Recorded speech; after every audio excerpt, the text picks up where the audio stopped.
That turned out to be wrong. Agents from the field office in Philadelphia were there to meet the helicopter and accompany me to where Audrey Meek had been brought for questioning.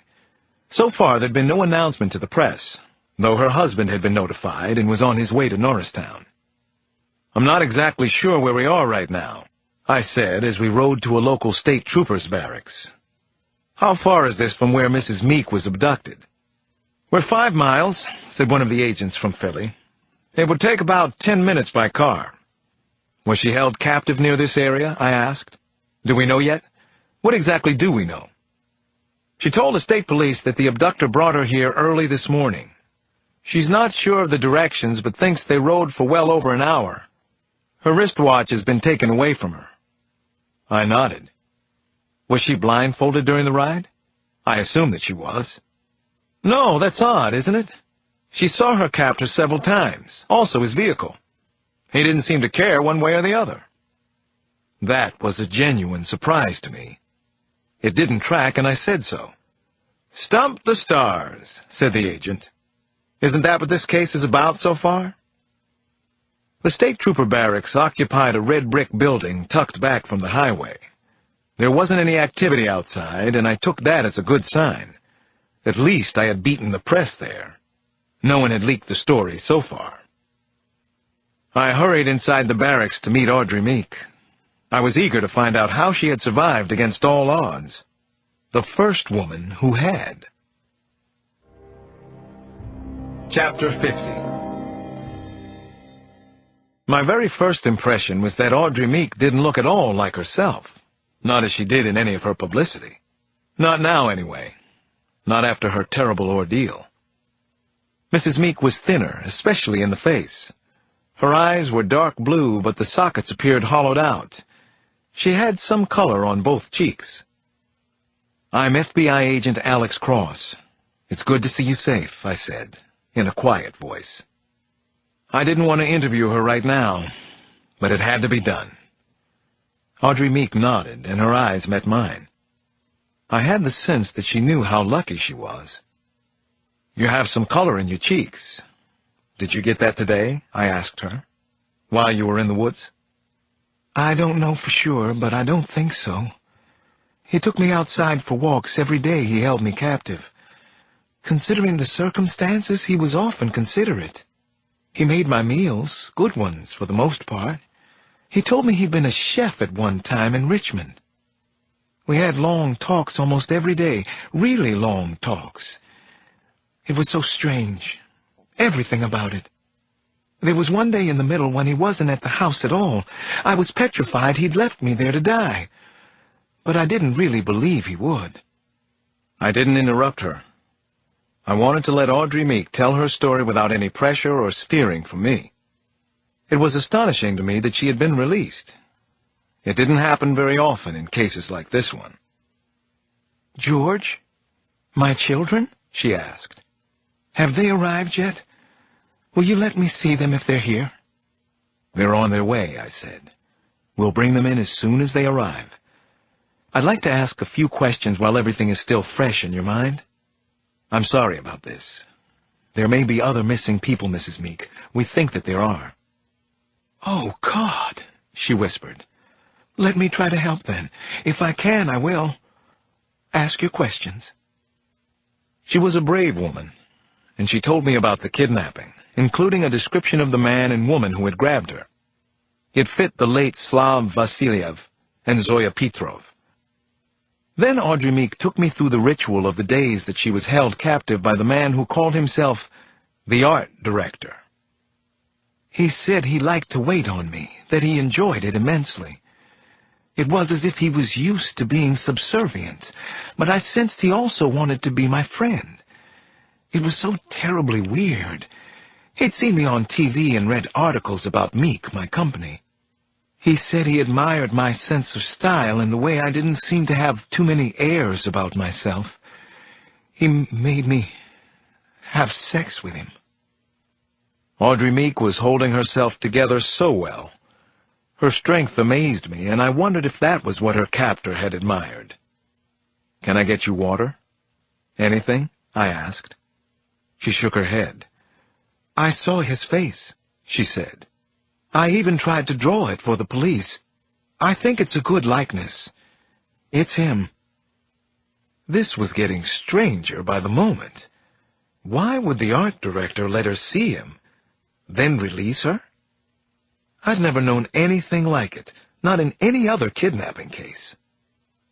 Audrey Meek sighed and nervously clasped and unclasped her hands as she continued.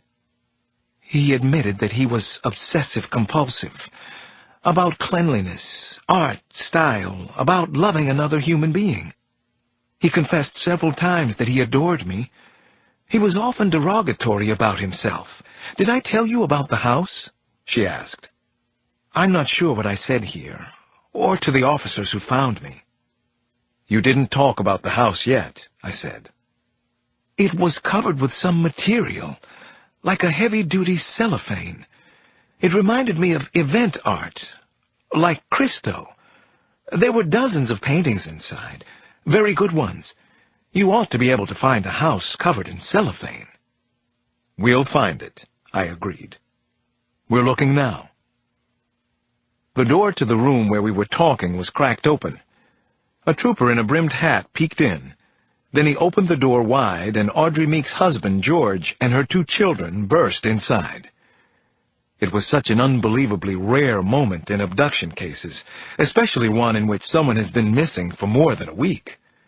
The Meek children looked afraid at first. Their father gently urged them forward, and joy took over. Their faces were wreathed in smiles and tears, and there was a group hug that seemed to last forever. "Mommy, Mommy, Mommy!" the girl shrieked, and clung to her mother as if she'd never let go of her again. My eyes filled, and then I went to the work table. Audrey Meek had made 2 drawings. I looked at the face of the man who had held her captive. He looked very ordinary, like anybody you'd meet on the street. The art director. Why did you let her go? I wondered. Chapter 51. We got another possible break around midnight. The police had information about a house covered with a plastic material in Ottsville, Pennsylvania. Ottsville was about 30 miles away, and we drove there in several cars in the middle of the night. It was tough duty at the end of a long day, but nobody was complaining too much. When we arrived, the scene reminded me of my past life in D.C. Officers used to wait for me there, too. 3 sedans and a couple of black vans were parked along the heavily wooded country road, around a bend from a dirt lane that led to the house. Ned Mahoney, who had just arrived from Washington, and I met up with the local sheriff, Eddie Lyle. "Lights are all out in the house," Mahoney observed as we approached what was actually a renovated log cabin. The only access to the secluded property was the dirt road. His HRT teams were waiting on his command to go. "It's past 1, I said. "He might be waiting on us, though. I think there's something desperate about this guy." "Why's that?" Mahoney wanted to know. "I need to hear." "He let her go. She saw his face and the house, the car, too. He must have known we'd find him here." "My people know what they're doing," the sheriff interrupted, sounding offended that he was being ignored. I didn't much care what he thought. I had seen a local, inexperienced rookie cop blown away in Virginia one time. "I know what I'm doing, too," the sheriff added. I stopped talking to Mahoney and stared at Lyle. "Hold it right here. We don't know what's waiting for us inside the house, but we do know this. He knew we'd find this place and come for him. Now you tell your men to stand down. FBI HRT goes in first. You're backup for us. Do you have a problem with that?" The sheriff's face reddened, and he thrust out his chin. "I sure as hell do. But it doesn't mean fuck all, does it?" "No, it doesn't matter at all. So tell your men to stand down. You stand down, too. I don't care how good you think you are." I started walking forward again with Mahoney, who was grinning and not trying to hide it. "You're a hot ticket, man," he said. A couple of his snipers were watching the cabin from less than 50 yards away. I could see that it had a gabled roof with a dormer on the loft level. Everything was dark inside. "This is HRT-1. Anything going on in there, Kilvert? Mahoney said into his mic to one of the snipers. Not that I can see, sir. What's the take on the unsub? Mahoney looked at me. My eyes moved slowly across the cabin and the front and side yards. Everything looked neat, well maintained, and seemed to be in good repair. Power lines led to the roof. He wanted us to come here, Ned. That can't be good. Booby trap? He asked. That's how we plan to proceed. I nodded. That's how I would go. If we're wrong, it'll give the locals some yucks. Fuck the local yokels, said Mahoney. I agree with that, now that I'm not a local anymore. Hotel and Charlie teams, this is HRT-1, Mahoney said into his mic. This is Control. On the ready.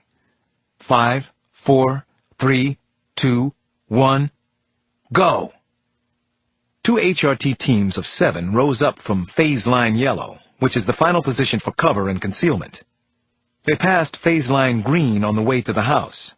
After that, there was no turning back. HRT's motto for this kind of action was speed, surprise, and violence of action. They were very good at it, better than anything the Washington PD had to offer. Within a matter of seconds, the hotel and Charlie teams were inside the cottage where Audrey Meek had been kept captive for over a week. Then Mahoney and I burst through the back door and into the kitchen. I saw stove, refrigerator, cabinets, table. No art director. No resistance of any kind. Not yet. Mahoney and I moved ahead cautiously. The living room area had a wood-burning stove, a striped contemporary-style couch in beige and brown, several club chairs, a big chest covered by a dark green Afghan. Everything was tasteful and organized. No art director. Canvases were everywhere. Most had been finished. Whoever had done the paintings was talented. Secure, I heard. Then a shout, In here! Mahoney and I raced down a long hallway. 2 of his men were already inside what looked to be the master bedroom. There were more painted canvases, lots of them, 50 or more. A nude body lay sprawled across the wooden floor. The look on the face was grotesque, tortured.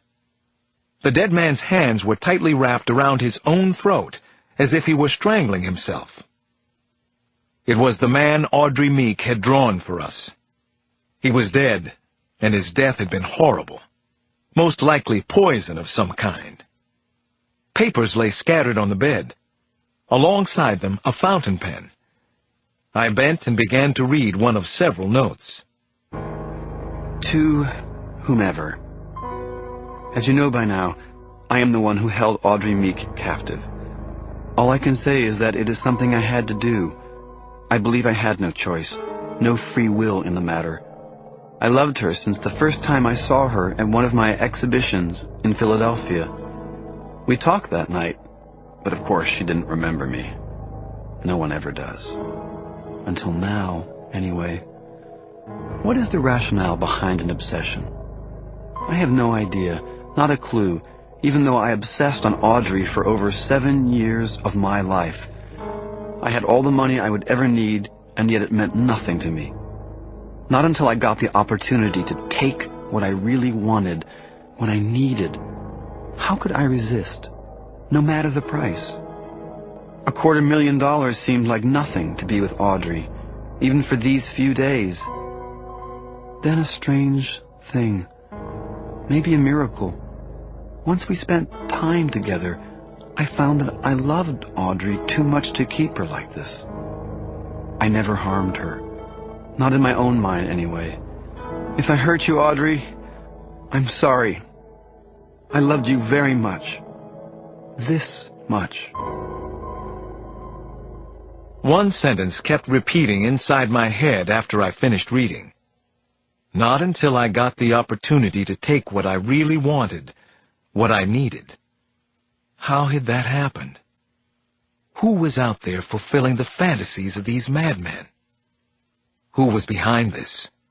It sure wasn't the art director.